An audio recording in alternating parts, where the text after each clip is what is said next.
Hey, good day, everybody. Thank you for joining me. Just in case you joined me for the very first time, I am the real Bryant Glaze Gibbs. You know what? Hit the like button, subscribe, share, support. This is my ministry. What I do is I talk about the good, I talk about the bad, I talk about the ugly. But the objective is when I talk about different things, it's cautionary tale. It's an educational purpose. How do you get back? How do you stop these kids from making a wrong decision? How do you stop them from picking that break, throwing that prison wall for absolutely nothing? You know what? I was listening to an interview, with Vlad, what I'm saying, and Tony Yayo.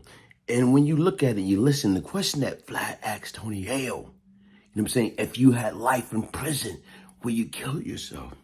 And basically right now is, Yayo say he'd rather off himself. He'd rather off himself than being in jail for the rest of his life.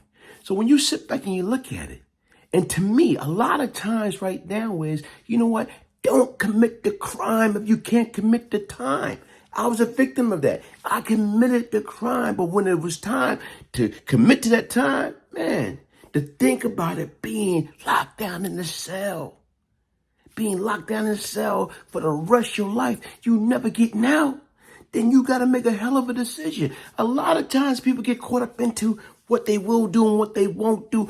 We don't know what we're going to do until that time comes. We want to practice. We want to talk. Don't talk that talk if you can't walk that walk. But when the time comes and that test comes, guess what?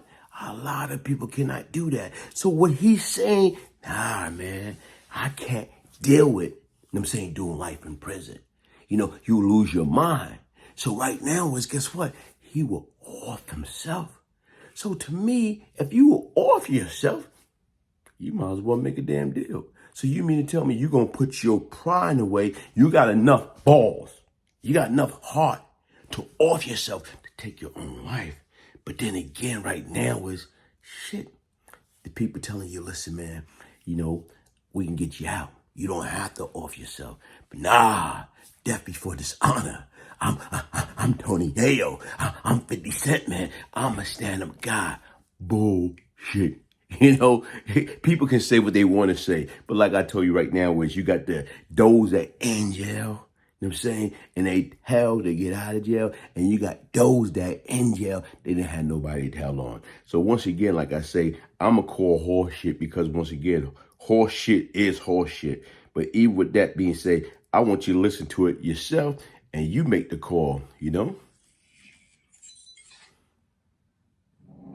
If you were given life right now, would you consider suicide? I'd rather be in the. I'm not saying I've never considered suicide, and I'm never saying people would never think about it. You know what I'm saying? Because just because I know I got friends, kids. Well, you're Catholic also, so there's like a religious aspect of it. But you know what I'm saying? Like people been depressed, and sometimes things happen. But to do life in prison, you know how many people hang up in jail? Yeah, a lot. It happens every day. People hang up on the island. People hang up. I'm hanging up. I'd rather not be here, and not saying I'm promoting it, than be in a cell for the rest of your life. Sometimes people can feel that. Some people will feel like, fuck it, I'm not weak, because they'll feel like, not me, but they'll feel like suicide is a sign of weakness, and be like, yo, I'm going to do my bid. But who wants to do a life bid? Nobody. Because all them dudes is doing life, it's like, damn, they looking back like, damn, I wish I didn't do that. You going to be in your cell 10 years later? Damn, nobody going to remember you, no packages, because out of sight, out of mind. If you got a bid and you doing 5 years, yeah, you're going to get packages, you're going to get letters. 10 years, 8 years, it slows down maybe towards the end of the 5. Mm-hmm. Trust me, I have friends that did 10 years. The first 5 years, you're going to send them packages and letters. The next 5 years, it might slow down. You're going to send them packages and letters. But if you got life, that shit is stopping. People, your family going to die. Your cousins, friends, you're going to hear other people getting locked up with you. Time is going to fly. You're going to be out of sight, out of mind. That's just how prison is. Yeah. If you're going a long enough time, people just going to forget about you, bro. Yeah. Unless they really, really, really love you. And shout out to those people, because they'll hold it down. Yeah, I mean, shout out to, I just interviewed Tony Lewis Sr. He was one of the drug kingpins from D.C. Shout out to him. He just got out after 34 years. Dang. Like a couple of weeks ago, we did his first interview. But his son, Tony Lewis Jr., was fighting for him, doing shit. Yeah, starting programs, and he had a family to come home to. grandkids and so forth. But he's lucky. Yeah. He's the exception to the rule. Yeah, he's the exception. And for Tony Lewis Jr., his son probably kept his mind right, because a lot of people can't do 34 years and not tell on nobody. A lot of people can't do 34 years and come back. You know what I'm saying? Well, his not his co-defendant, but the guy that was arrested at the same time as him was Rayful Edmonds. Oh, yeah. Who told on everyone. Oh, yeah. He gave up like 30 bodies. And he's still in jail. Right. In prison, Rayful Edmonds was the killer nigga, right? I'm not sure exactly. He was calling the shots. I think he was calling the shots. I'm not sure. But what had happened was when Rayful got arrested and he was in jail, he continued to drug deal. So he got another 30 years while he was in prison.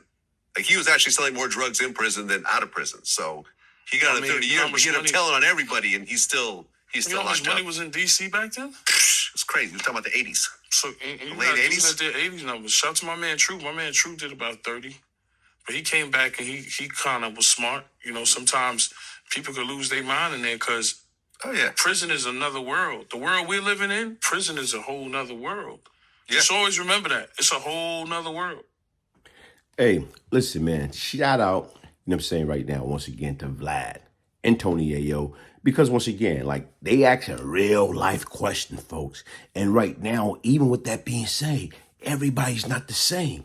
Even what he's saying is this: when Tony, or Lewis Sr. and Rayful Edmonds, when they got picked up and snatched up in that big raid down in D.C., how Tony Lewis just got out doing 34 years. And right now is, guess what? He had life. And normally when you get life for the federal government, guess what? Life meant life. Life meant life. You didn't get out. You died in there. So just so happened right now, they did the first act. Then they turned around and do the compassionate release. Then guess what? He was blessed. But once again, like he say, he got out. He was lucky. Saying Rayford made a deal. Rayford Edmonds from Washington, D.C. He made a deal. He had life.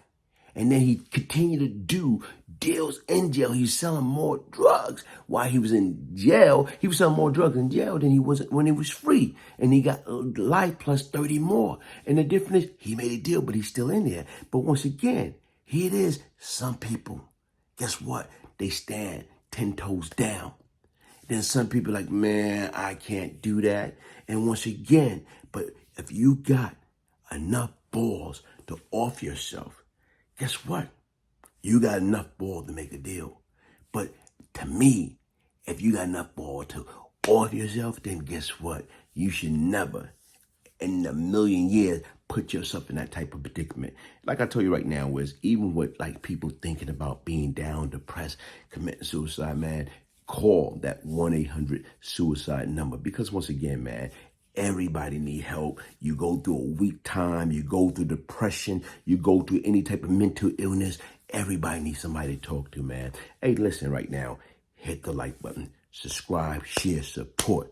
I am the real Bryant Glaze Gibbs, and crime doesn't pay. If I can change, anybody can change. Don't be like me. Don't be like any of these knuckleheads that's out there that lost their life. What the sense of being a street legend and a failure in life? That means you failed. One love.